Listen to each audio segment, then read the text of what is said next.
Srotorodha Bala Bhramsha Anila Mudhata Alasya Nishtiva Malasangarjiklama Srotorodha Bala Bhramsha Anila Mudhata Alasya Apakti Nishtiva Malasanga Aruchi Klamaha.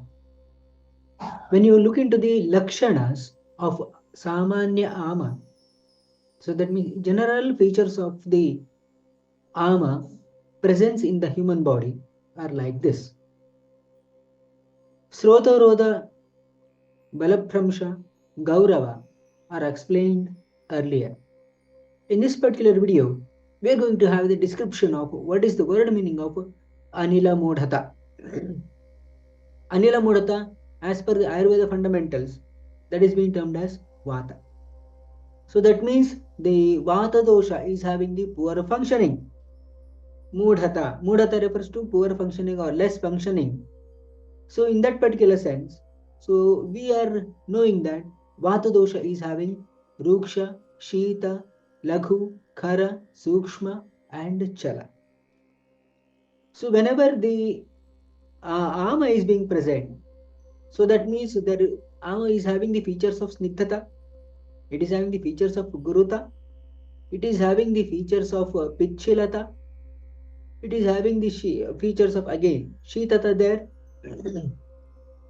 which is common to the Vata and Kapha dosha.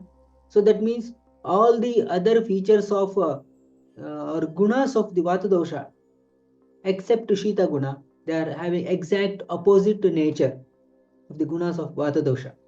Hence, so whenever there is presence of Ama in the body, so that will be responsible for the decrease of all these gunas. Thereby, the person will be having the poor functioning of Vata dosha. So, whenever if you see this, Anila Mudhata, that can happen in the alimentary canal. So that means whenever there is poor movement, poor conversion of the macromolecules into micromolecules, there will be slower movement that will be happening in the alimentary canal itself, maybe in the mouth, maybe in the esophagus, or maybe in the stomach, maybe in the small intestine, or maybe even in the large intestine also. When there is macromolecules, they are moving towards the, what do you say, that the intestinal lumen or the alimentary canal lumen, so that near the walls. They are having the different kinds of the pits, etc. So when these macromolecules, they are entering into these particular pits, so they are again, so they are actually unable to come out of that particular pit, so resulting in the mucosal damages. What we can say, Anila Mudhata, that can happen there. So when this particular gastrointestinal mucosal damage happens because of the overstasis or the stasis of the macromolecule for longer amount of time, so that will be resulting in the mucosal damage. This particular mucosal damage occurs due to the poor hydrochloric acid secretion, which in turn results in the poor secretion of a pepsinogen, which will be converted, which is necessary for the conversion of the pepsinogen into pepsin. Hydrochloric acid is essential, that is reduced. Plus, we are having the maximum number of the nutrients, that is carbohydrate, which is again responsible for the microbial proliferation. All these are leading to the mucosal damages, which will be leading to the macromolecules to enter from the alimentary canal into intravascular compartment. So that means there will be poor functioning or movement happens even in the intravascular compartment also, which in turn results in the movement of these macromolecules into the interstitial compartment or intracellular compartment, depending upon the nature of Nidana Sevana. So that means the macromolecules may be present in the alimentary canal first, or otherwise that may be present in the intravascular compartment.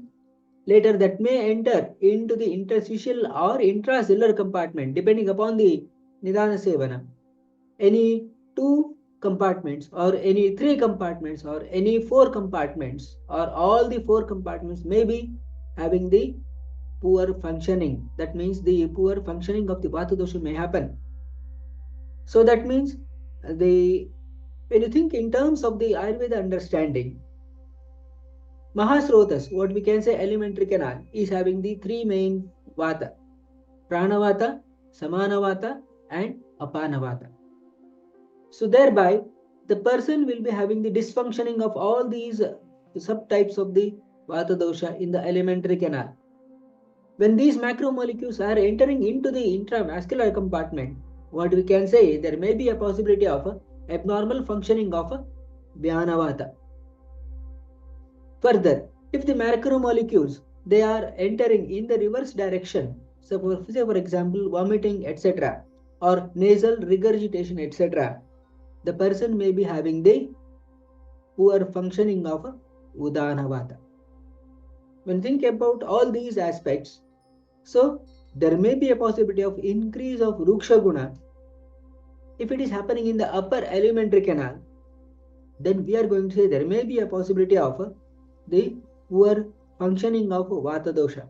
So that means the Amatva, when that is present in the upper alimentary canal, naturally, so that will be resulting in the what do you say, that the decrease of Ruksha Guna, thereby poor functioning may take place. The Laghu Guna is going to get decreased. So that means there will be the possibility of the increase of Guru Guna, thereby the person may have the abnormal functioning of a Vata dosha. So here the third picture that is depicting the Anila Mudhata can happen in the alimentary canal, in any part of the alimentary canal. So that means there may be a possibility of the Anila Mudhata, that is poor functioning, can happen in the mouth or esophagus or stomach or small intestine or large intestine, which in turn may lead to the transport of these macromolecules or intermediate molecules into the intravascular compartment. Later, there may be the possibility of entry of these macromolecules into the interstitial compartment. Thereby, there may be a possibility of the poor functioning of Vata dosha, what we can say, even in the intracellular compartment.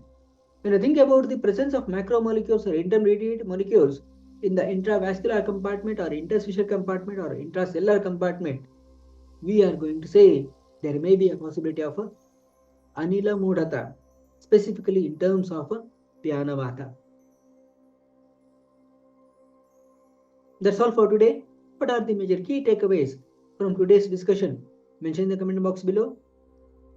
What is the one video you would like to hear in the coming days in this particular channel? Mention in the comment box below and spread this particular video to maximum number of true Ayurveda learners so that we can make a huge movement out of this particular small message. Thank you.